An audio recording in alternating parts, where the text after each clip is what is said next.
Tom, how are you? Jay Hood, Kap, I'm doing well. How you guys doing? Hey, would you, rather than your wife calling into podcast, would you rather her write a letter to Ann Landers or Dear Abby and put both of your first names at the end of the letter, but not your last names? Wow. That's a great one. They are coming out of the gate swinging. I would rather the Ann Landers because there's a lot of Jonathan and Michelle's or David and Mindy's.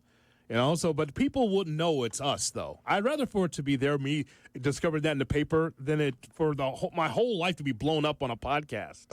But she's not giving the name out there either, and the podcast is national in like the Sun Times or Tribune. It's local. Nice local. I'd rather for it to be that. No one will know it's now, us. if she said Kap and Mindy, well, then I'm busted. Yeah. No, if they started the podcast and I got an interesting phone call message from a girl named Mindy from the Midwest, and her husband David is doing blah, this. blah, blah. Or if she wrote in, her name was, we'll call her Lisa, and my husband Tom, a former offensive lineman for the Bears. Like, uh-oh. Hey, by the way, I'll text you some dates because Chicago Cut's calling. Right, I know. I was going to message you last night. I was listening to you guys yesterday, and I didn't want you to think that I was running from a losing bet.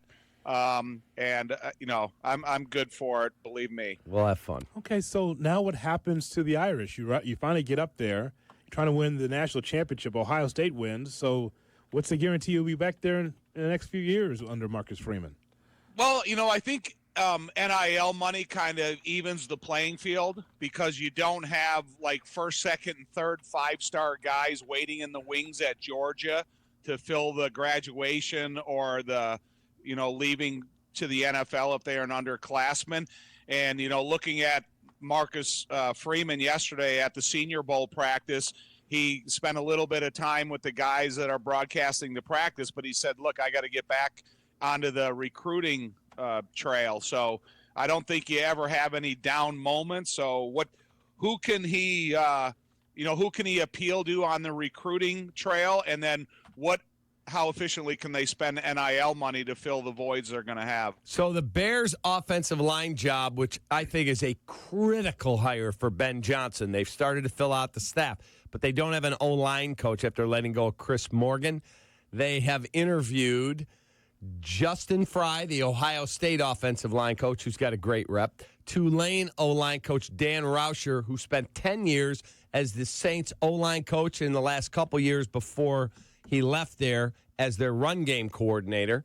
And they have interviewed Notre Dame O-line coach Joe Rudolph. What do you know about him or any of those guys? They all have solid reputations. They're all fundamentalists. They all understand what they have to teach the offensive linemen in order for them to get the job done, how they can emphasize whatever position details come into play in order to run an offense, what they have to do. When you're bringing in a college guy, he still has that young, youthful approach, that energy that you have to bring to college practices, because some guys that come in as freshmen in college, they don't know anything about how they're going to be as sophomore, juniors, and seniors. And then when you have a guy that have solid reputations in the NFL, you have a little bit more a body of work to study of the development of their offensive linemen, how they were brought in, and how they ended up developing and how they ended up playing at an NFL level. So I think that's a lot of the investigative work that you have to do. But it seems to me that if you're out there and you're searching for a specific coach, there's got to be some type of background familiarity with these guys that you're not just going out there and hearing a name and then going out there and approaching him for a job possibilities. Tom, how different is this Ben Johnson hire from the Matt Nagy hire? What I mean is that the development of quarterbacks is different. Ben Johnson got the job with the Bears because of him developing an already veteran quarterback in Jared Goff, where Matt Nagy was working with Patrick Mahomes, who is the GOAT of the NFL now. So when you take a look at both of these hires for the Bears, how different is it from your view? you know, having the head coach inside the offensive meeting room plays a really important role in offensive development, because you're sitting in those meetings every single day with the quarterback in every segment of the offense until you get down to your breakdown meetings. You're installing an offense that you're as familiar with as any part of the details that you need to install. You have eye-to-eye contact every single day with the quarterback, and when you ask those important questions that you need answers immediately to, you can see how he's absorbing the material, how he's studying what you're installing, and then how quickly he's getting an understanding of the terminology and what it all means. And I always like that because I've been in teams where when I first started playing professional football, George Allen was the head coach, and he sat in with the defensive meetings and he ran the projector there. And then our offensive coordinator, a guy named John Payne, he ran the projector in the offensive meetings. And you kind of have a different approach. But when I came to the Bears and Ditka was running the projector in all offensive meetings, you know, you kind of understand, okay, I got the head coaches in here, and he's the most important guy in this organization. And he's the guy that's going to challenge us and make corrections and also see video evidence of mistakes that are being made in practice. And then he pulls no punches and making sure the corrections get corrected. And so I like the fact that Ben Johnson is going to be in that meeting room with Caleb and get an understanding how he's starting to digest the information that's being fed to him every day. And he has a better understanding than Caleb right now, and he wants to see that system absorbed by Caleb as efficiently as any position out there. So that means Matt didn't do that enough, you think, with Trubisky, because it was Matt's first time being a head coach, would you say? Maybe that could have been a difference? Maybe that's fair. Yeah. Right? Well, you know, Matt's also installing an in an offense for the first time to a lot of guys for the first time, including a quarterback. And Ben Johnson is installing an offense that he has more familiarity with as the play caller. And what do you want to say about Nagy? He was not calling the plays. It was Andy Reid, probably through the voice box of the offensive coordinator. And now with Ben Johnson calling the plays over his period of time as the offensive coordinator with Detroit, he understands the rhythm of the game. He understands the timing of the game, understands the little minutia details that you have to know and not learn on the fly. In terms of looking at what's next for the Bears, they're going to get the O-line coach done. They lost Dave Borgonzi, who's headed to Dallas, along with Andre Curtis, with Matt Eberflus. What is the next thing after that? They get the staff in place. They've got 15 people, including Ryan Poles, down at the Senior Bowl in Mobile. Like, what is the first domino that they have got to nail? Is it getting a top-flight center like Drew Dahlman with Atlanta, or drafting one? Is it getting an offensive guard? Is it getting a playmaker? What is it? You know, to me, Cap, I would be okay investing the entire draft on offense and defensive linemen. Sylvie said that yesterday. Yeah, well, he probably heard it from me. Right? But I would. You know, and you know, I know some of the marquee guys are not at the Senior Bowl. There's an all-star game tonight, the East-West Shrine game, and then you'll see the Senior Bowl on Saturday. And then you look at some of the guys that are going through one-on-ones in both teams at the Senior Bowl. There are some guys that are interesting candidates. And nowadays it seems like you can go out there and invest a third-rounder on a first-day starting offensive interior lineman.